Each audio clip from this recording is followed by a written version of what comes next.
Week 3 of the Black and Gold Report is underway. Matt Sabados, your host, here with you. We've got plenty to talk about Braves athletics this week and not a lot of time to talk all about it. We've got football, women's soccer, and women's volleyball to get to. We've also got a couple of cross-country guys in for our usual teammate challenge, so don't miss it. Let's get started, folks. Turning to football, Game 1 against the Winston-Salem State University Rams from Grace P. Johnson Stadium, and Carry-On Moore got the game started fast for the Rams. 40-yard touchdown run, putting them up 6-0, only 2.5 minutes into the start of play. It's followed up, Kennard Brown. He was targeted a lot from Rod Tinsley, and this one he proved why. Breaking tackles left and right, 73 yards down the field to close out the first half with a touchdown. They missed the extra point, so it stayed 20-0 at the end of half. Start of the second half,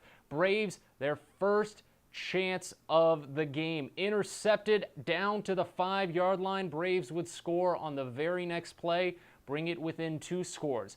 3 and out followed from the Rams, and there it goes. Jordan Howard in pursuit into the end zone. Fumble recovery for the touchdown. Braves bring it within 6. They trade off scores to and fro after that. And here's Joe Leake with an opportunity as the Braves are down by 7. The small man fits his way through to the end zone to make it a 1-score game. Very next play, though, right after the kickoff, who else? Carry-On Moore, off to the races. Finds an opening in the offensive line, and there he goes. Next play, 57-yard run for Carry-On Moore, and it's back to an 11-point lead for the Rams. Braves running out of time, less than 3 to go. Dom Sampson, a fantastic start for the freshman, connecting with E.J. Williams for the score. 2-point conversion is good, and the Braves have one last chance within 3. Final play of the game, Sampson from the Rams' 38-yard line, looking for the corner of the end zone. However, he overshoots it. Braves fall 34-31 in Week 1 against the Winston-Salem State University Rams. We got to hear from head coach Shane Richardson immediately following the fact. Here's what he had to say about the Week 1 loss. In terms of the game, you cannot be sloppy in 3 phases of the game and leave as much as we did out there and expect to win the game. And honestly, I told the team, I'm not concerned about the loss. The loss is not what bothers me. What bothers, our coaching staff and me in particular as head coach is, we just didn't execute the things that we normally do and the things that we've worked on. And I think that we can do a much better job in all 3 phases of the game. And, that is what's really exciting about it, because our team showed a lot of heart tonight. We were down 20-0, and we took it all the way into the last play of the game. And so I told them, there's a lot that we can build off, but there's so many things that we left out there where we didn't have to be in that position. Defensively, 3 really big plays for 21 points. You just can't do that. And when, three plays that equal 21 points, and then you got 62 plays that equal 14 points, that just doesn't match up. And so we've got to be much better there. But I like the attitude of our guys. I really liked what we just did there in terms of our post-game meeting. And, we had captains step up and, really talk about what's important. And, we're going to find out what the character of our team is like. And I'm really excited as we move forward. And we got a lot of season left. And so nobody's cashing this thing in. And I'm proud of the way that we fought tonight. Dom make his debut at quarterback. How do you think he was able to do? Well, I mean, for a guy that has only redshirted in our program and have going out there the first game of the season and such a good matchup, and I think he performed very well. I really like his poise. I like his intangibles. There's a lot of things that he can do to execute better. He's got to hang on the football. He's got to be able to field every snap and little things like that. But that's going to come with time and experience, and I really like what he's able to give us tonight. If you go back to the history between UNCP and Winston-Salem, the defense, our Code Black defense, has given up a touchdown on the first drive, I think, 3 or 4 years in a row. And, we talked about that. And I don't know if maybe we're cursing ourselves, but, it just has happened. I don't know why, but it's uncharacteristic. We got to not be able to allow that to happen because we're playing from behind already when we do. But, I don't know. Last year, our personality was always to kind of be able to ride that wave of letdowns right away and be able to bounce back. And I saw it out there today again, and I think that's a part of who we are. You know, they're very unorthodox on third down, and so it was hard to really let those guys fly around on third downs. You know, but I think it's good when it's clicking. And, you know, Alpha and Tyler and Tajay, those guys give us a great opportunity to get to the quarterback. And I think we did put some pressure on them at times, but we'd like to get in that situation more often so we can utilize them. You know, I think our standard is extremely high no matter who's out there, and that's how we practice, that's how we train, that's how we talk to our guys. They know what the expectation is, and everybody needs to meet the bar and come up to the bar. And so, you know, we got a lot of guys that have not been in a situation out there in terms of playing a game in a UNCP uniform, and so they've all got to get used to what that process looks like during game day, and I think we got a lot of valuable learning lessons that we can take from this game tonight. Braves will look to turn things around in just a few hours' time when they face off against the Elizabeth City State University Vikings in Elizabeth City. Kickoff is at 1 p.m. Go to uncpbraves.com to find the live stream. Now for soccer.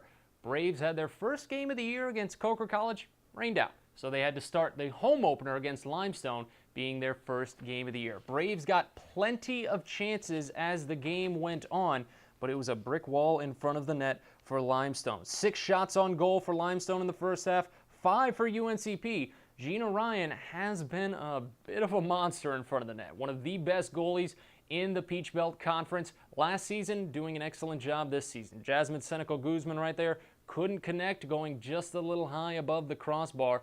And here's the example of Gina Ryan in front of the net. There's 1 save. There's 2.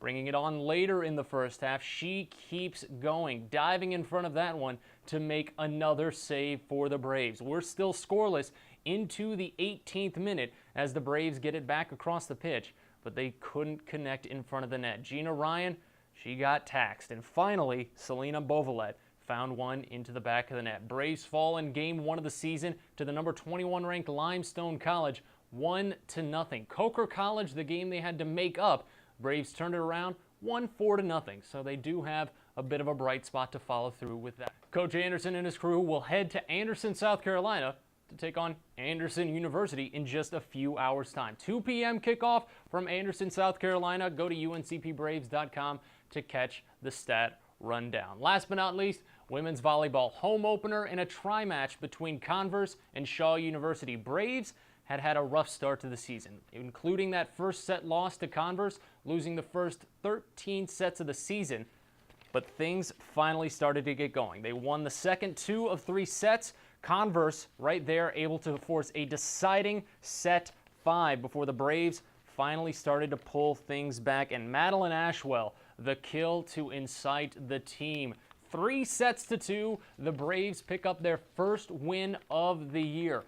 Converse would face off against Shaw in the following match, and Shaw would face off against the Braves here. Akia Jones with the kill. She had 13 kills in the match against Shaw. She had a beautiful kill there to finish off set 1 and give it to the Braves. A chance here for another set as it's tied 1-1, but the Bears are able to force extra points, tying it up at 24. Bears pick up another one, and a chance here to tie it back up.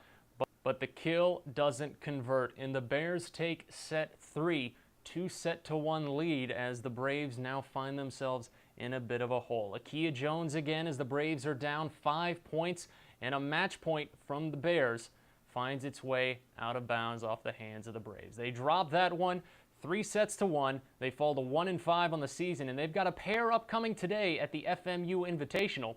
Coincidentally enough, against Converse, the team that gave the Braves their first win of the season. First serve coming at 1 o'clock. You can follow along live at uncpbraves.com.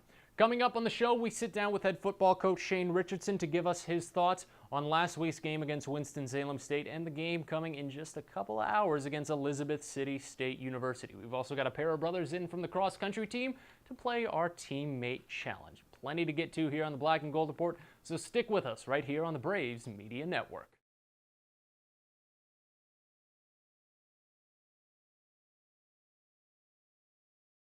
Back in on the Black and Gold Report, Matt Sabados here with you. Trevor Williams is our wonderful producer. Football, Elizabeth City State University and the Braves will be squaring off in just a couple hours' time.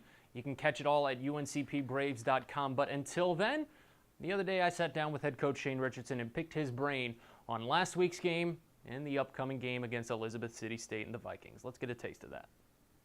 Well, Coach, similar to how it went last year, you guys got shut out in the first half against Winston-Salem State University, but you guys roared back, made it a very close game.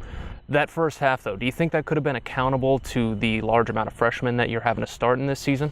I think what it is you go through camp and you go through just practicing against each other, and then when you get into a real game, it's a little bit different. And so it's finally someone else to see. Absolutely. Then, yeah. So I think some of that can be attributed to just guys just learning how to play in a real game and when the bullets start really flying. And so, I think we settled in a little bit. But obviously in the second half, you just you don't want it to be 20-0 before you start coming to play. Well, you bring up bullets flying. Dominic Sampson, his freshman debut, he put together a fantastic performance, especially through the air. Just your overall thoughts on his debut for the team. I really like Dom's poise and his just understanding of kind of how to manage the game, and I think he did a great job with that. Obviously, without throwing any interceptions in his first game as a college quarterback, that goes a long way, and very accurate too. I mean, 68% on his completion percentage, and I think he did a great job of just managing the moment and really doing a good job of not letting some of those maybe adverse situations take the moment away from him. And he utilized a lot of targets against Winston-Salem State. Was there any one in particular that you thought stood out above the rest? Yeah, I think really, JoJo Spann and EJ Williams gave us really good opportunities for guys with the ball in their hands to do something with it. Obviously we've got good playmakers all the way around, but I think those two kind of stuck out to me of really playing solid games for us at the receiving position. Okay, now it could have been inconsequential, but for us on the broadcast side of things, it was definitely a little more hectic. But the adjusted start time, having to move the game ahead 4 hours because of the impending rain, do you think that had any effect on the way your team got into the rhythm at the start of the game? Well, I don't know that it had much on the rhythm, but it was a very hot day. It was very humid. I think that affected both teams, but we had been practicing a lot at night just to get ready for a 7 p.m. kickoff. And so moving up to 3 p.m., that did adjust kind of our way of thinking and probably the mindset just a little bit, but certainly should not be an excuse for coming out as a slow start or anything. Final question about last week's game. It was all on the ground. Let's be honest here. Carry-on Moore had an astonishing game. What was so dominant about his performance that made it hard to stop? Well, I think he's big, he's strong, he's fast. He made a lot of good cuts, but we did not tackle. And so when we went back and looked at the film, we were 70% tackling in terms of opportunities to actually hit him and bring him down. And so you can't do that. Our goal is to be 90%. And so, I think what it is you face good athletes, which he is very good. And, you've got to be right on and you got to be able to tackle in live action. And obviously when you practice, it's a little bit different. Exactly. And so you've got to be able to step up to the plate when those opportunities come. What sort of adjustments do you plan on making for your rushing game come next week? Sure. No, I think, something up front that we've got to address is making sure that we're finishing blocks and making sure that our full speed from snap to whistle is definitely intact when we're blocking somebody one-on-one or whatever the block looks like. We've got to be able to finish with great technique and great effort, and so that's going to be a big part of it. Moving on to the second game, you already mentioned it. Dom Sampson, phenomenal debut, extremely accurate, didn't throw an interception. Elizabeth City had 4 picks against Central just last week. Are you going to be more conservative with the passing game, or are you going to have trust in your quarterback with that one? I think we trust him, and I think our philosophy is to take what the defense gives us and to make sure that we're being very efficient with the football and making smart decisions. And obviously, we don't want to force something if it's not there. And Exactly. certainly respect what Elizabeth City did last Saturday when they played, and we've got to make sure we're mindful of that in our passing game, and just to know where the defenders are going to be at and how to anticipate that. And so I really expect that Dom would grow a lot from week 1 to week 2, and I think he'll make smart decisions again coming up. Now, the Vikings as a whole have been a down-on-their-luck team in recent years. They went 5-5 last season, not really a contender in the CIAA. How do you keep that out of the minds of your team? How do you continue to keep them motivated, just as a coach, personally? Yeah, I think we just always go back to our philosophy, and it's how we play, not who we play. Obviously, there's nothing that we need to be too high on right now anyway. I mean, we're sitting here 0-1, and I think guys need to stay hungry no matter what it is. And we've seen the film on Elizabeth City, and they've got very good athletes, and so I think they can be a threat no matter what. And so we've got to show up and ready to play no matter who it is, and we've got to make sure that we correct the things that we did not do very well last week. And so that's the focus here, and we got to make sure that we take that into week 2 on the road. Well, from the film you've already watched, what do you think is going to clash well in Saturday's game between Elizabeth City and your team? Well, I think there's a lot of carryover from, maybe what we saw in week 1 out of Winston. There's some similarities there. I think, if we can just stay simple and true to who we are and Exactly. not overthink it and overcomplicate it for our guys, that's going to give us the best case scenario, and we want to make sure that we're doing everything possible to really just master what we can do and do it better. And I think great football teams will make their best improvement from week 1 to week 2 because they've had one live game in action, and now they kind of know what to expect, and here's where we got to go from there. And so I expect a lot better out of our team week 2. Now, we already talked about cycling through guys, obviously. With the humidity last week, there were guys that got more reps than they might have been expecting. Was there anybody that had a standout performance from last week that you think will get them more reps going into next week?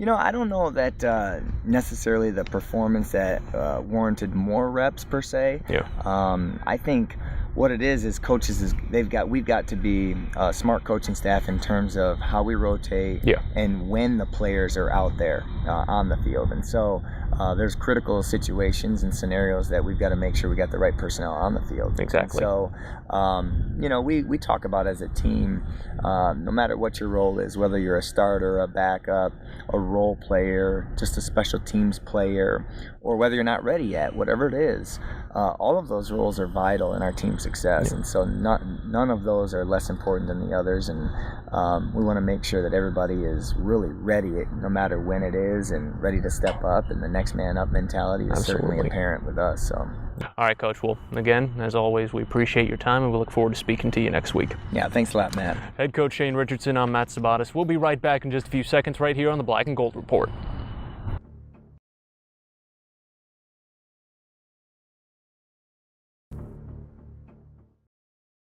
Welcome back into the Black and Gold Report. Matt Sabados here with you, and it's time now for another edition of our Teammate Challenge. If this is your first time seeing it, let's give you a recap of the rules. We take 2 teammates, no matter what sort of teammates, from different fall sports teams this season.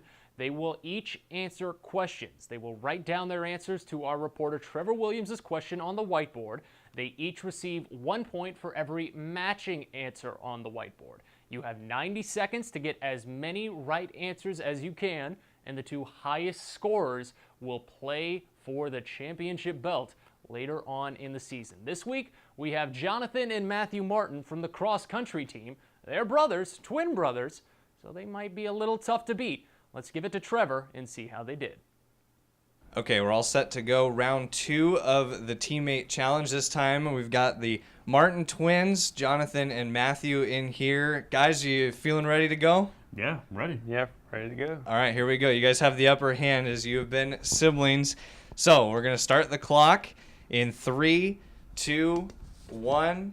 All right, here we go. Let's start it off with, what is Matthew's favorite song right now? Oh my gosh. I don't know.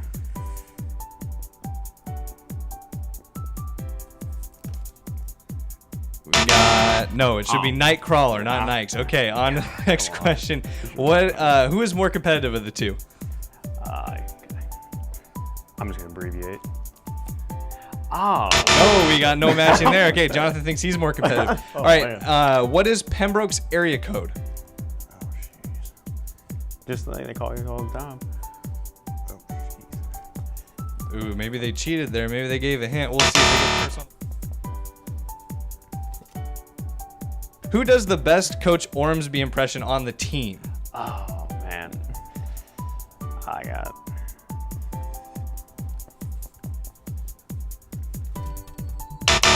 Okay, Curtis says Jonathan, Nathan says Matthew. No, you my guys do God. not agree. We're gonna They're be both probably terrible pretty at good. If Matthew played another sport at Pembroke, what would it be? Oh, man.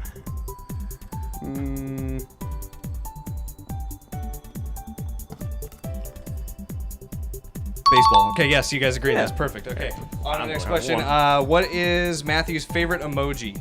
Oh, man. You can draw it 2 for extra points. Running low on time. We're getting down towards 10 seconds. Oh, man. I'm gonna pass. Okay, pass on this. Here we go. Just a couple seconds left. Who's more likely to cry watching a sad movie? Oh my gosh. I don't know. Clock ticking. Time. Oh my god. We'll give you that if you had it. You did No, we not. didn't. We didn't Okay, have did it. not match. Guys, hey, that was a good effort. That proves it's even hard for twins to know each other. That was pretty terrible. That was bad. All right. Well, hey, you know what? We'll let you guys redeem yourselves out on the course. Thanks for being with us. try. Let's see a little bro hug there just to finish it off. And a literal bro hug. Awesome. There we go. Nice and tender. Thanks, guys. Thanks. All right, Trevor, well, thank you. And unfortunately, Jonathan and Matthew might be a little easy to beat when we bring in a couple of newcomers next week, as Michaela and Casey from the volleyball team will still hold on to that top spot with 5 correct answers. When we come back, we've still got more to talk about right here on the Black and Gold Report, so stick around right here on the Braves Media Network.